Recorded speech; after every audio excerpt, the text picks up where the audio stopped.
guys, welcome back to my channel. So today I'd like to do a little quick snapshot review of the Viseart Petit Pro palette with you, because I'm sure that a lot of you, just like me, are super intrigued by Viseart eyeshadow formula, because we've heard so much. Everyone and their grandmother talks about how incredible Viseart eyeshadows are, and to be honest with you, I've never felt compelled to try Viseart eyeshadows, but I'm a very curious creature by nature, so when I saw one of their Petit Pro eyeshadow palettes on Beauty Bay for 26 euros, and I thought to myself, okay, 26 euros, you get 8 eyeshadows, they don't necessarily need to be super huge. I'm pretty fine if the palette is small.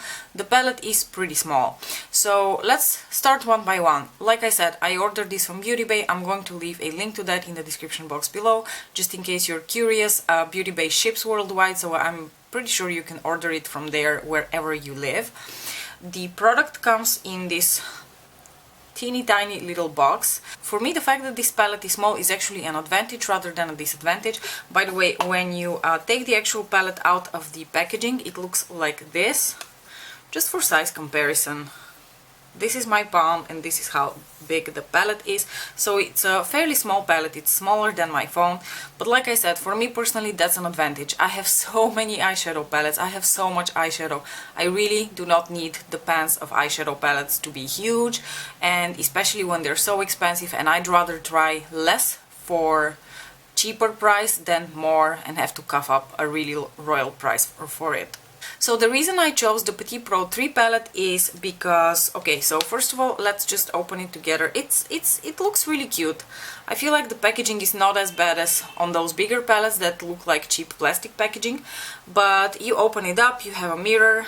The eyeshadows come with a little plastic protector, which is really nice, and I believe you can pop all of these out and put them in your own palette if that's something you'd like to do. You see the eyeshadow pans are not too big, but they're also of decent size. The reason I chose this particular palette is because I really felt like the color selection over here offers the most versatility out of all the 3 Petit Pro palettes that they offer, because you can easily do only neutral looks, you can easily do something with those greens, you have the pop of purple and the pop of green over here in the shimmers. You get exactly half the amount of shadows that are matte and half the amount that are shimmers. And to me personally, this is probably the best color selection to start trying Viseart eyeshadows with. This shade over here, the deep mossy green, I feel like works really well with the little green underneath it. So you can go for really a variety of looks. You can do something super daytime appropriate, and you can go for something really smoky and colorful. So that's why I feel like, for me personally, to try Viseart eyeshadow formula, this was the perfect choice. It's small, it doesn't take up too much space, it was not overly expensive, and it's very versatile in terms of its color selection. So I've also done swatches of these eyeshadows, and I did swatch them over my NYX HD eyeshadow primer, just because, you know, let's get the best out of these eyeshadows. I don't want to swatch them on my bare skin, especially because the mattes are going to look like shit. I already know that swatching mattes is always so difficult. But anyway, so I swatched the mattes on this side of my hand and the shimmers on this side of my hand, and just FYI, I'm also wearing all of the eyeshadows from this palette on my eyes today, but we're going to talk about that in a bit. This over here is the lightest shade in the palette. It's a light bubblegummy, it's a light baby pink. Then you have this nice transition-y pink based brown, then you get this deeper kind of brown, and this is the deep blackened green shade. And on this side you get the shimmer, so you get like a really nice baby pink, the beautiful purple shade, the bronze, and the little pop of green.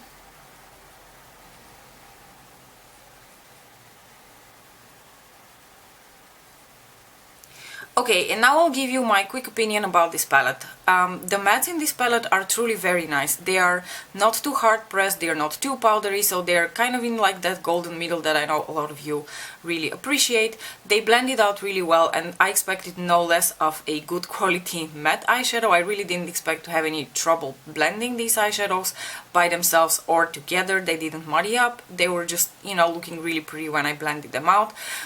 What I'm a bit disappointed by, I have to say, is the shimmers, because I don't know whether you can see the shimmers on on my eyes, but they're not super impactful. So I'm wearing the bronzy shade towards the outer corner of my eye, and then the purple towards the inner part, the light pink in my inner corners, and the greens are on my lower lash line.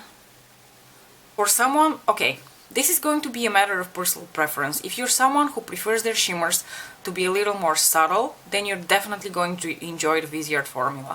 However, if you're someone like me who prefers their shimmers to be very foiled, very reflective and very metallic, this is not going to be something that you're truly going to enjoy. It's going to be something that you can use on occasion, especially if you're looking for a more subtle look, but I hardly ever look for subtlety in my makeup. I really prefer my shimmers to be very poppy and very reflective, and these are definitely not this kind of shimmer. Like, I feel like even on my hand they applied a bit more reflective than they did on my eye. So that's something that you definitely need to keep in mind when it comes to the Viseart formula. I understand the fascination with the Viseart mattes. I think they're really good quality mattes. Do I think that there are no other companies on the market which are cheaper and offer just as good quality mattes? I'm sorry, that's really not the case. I don't feel like Viseart is doing something revolutionary either in terms of their matte formula or shimmer formula, so personally for me this is where it stops with Viseart. I'm probably not going to be trying any more palettes from them, but my curiosity has been satisfied. So, with this I would like to conclude this little snapshot review of the Petit Pro from Viseart. I hope you enjoyed it. If you have any questions, let me know in the comment section below. Let me know if you have Viseart eyeshadow palettes and what you think about them, and what you find so fascinating about this brand and their eyeshadow formula, because I'm really curious. Thank you so much for watching. Don't forget to like and subscribe, and I'll see you in my next video. Bye!